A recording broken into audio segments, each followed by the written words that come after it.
Farmer chief minister, लेकिन अपन rejected नहीं है।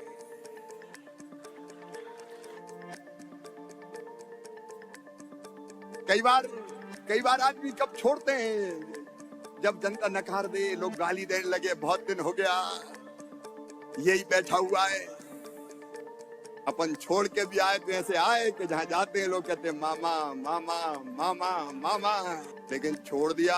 इसका मतलब ये नहीं कि राजनीति नहीं करूंगा, अभी भी करूंगा। मध्य प्रदेश में भी विधानसभा के चुनाव हुए। सारे पॉलिटिकल विश्लेषक कहते थे मध्य प्रदेश में बीजेपी नहीं जीतेगी।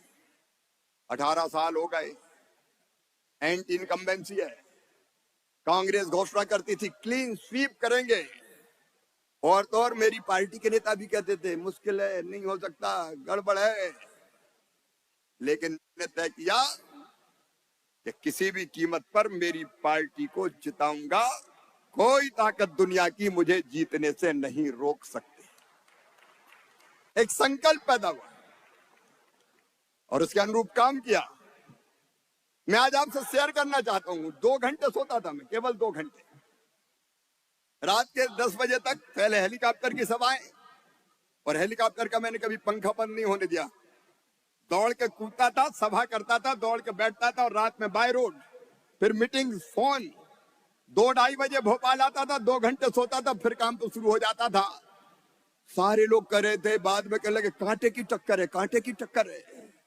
मैंने कहा लाडली बहनों ने सारे कांटे निकाल दिए। मेरा स्टेटमेंट पढ़ा होगा आपने, और जब रिजल्ट आए तो आपने देखा होगा कांग्रेस ने नहीं, बीजेपी ने क्लीन स्वीप किया। अब तक के सबसे ज्यादा वोट मिले बीजेपी को, सबसे ज्यादा वोट, और सबसे ज्यादा शानदार सीटें।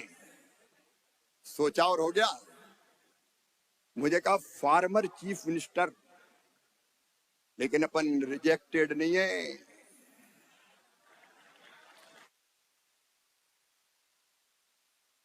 कई बार आदमी कब छोड़ते हैं, जब जनता नकार दे, लोग गाली देने लगे, बहुत दिन हो गया यही बैठा हुआ है। अपन छोड़ के भी आए तो ऐसे आए कि जहां जाते हैं लोग कहते हैं मामा मामा मामा मामा।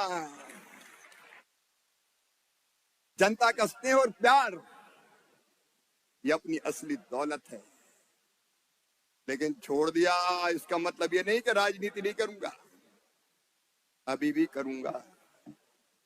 किसी पद के लिए नहीं, राजनीति केवल पदों के लिए नहीं होती, राजनीति बड़े लक्ष्य के लिए। और उसी का आह्वान आपसे करने आया हूं। मित्रों, आना पड़ेगा तुम में से कई को राजनीति में, इसलिए कि कई काम बाकी है जो पूरे करने हैं।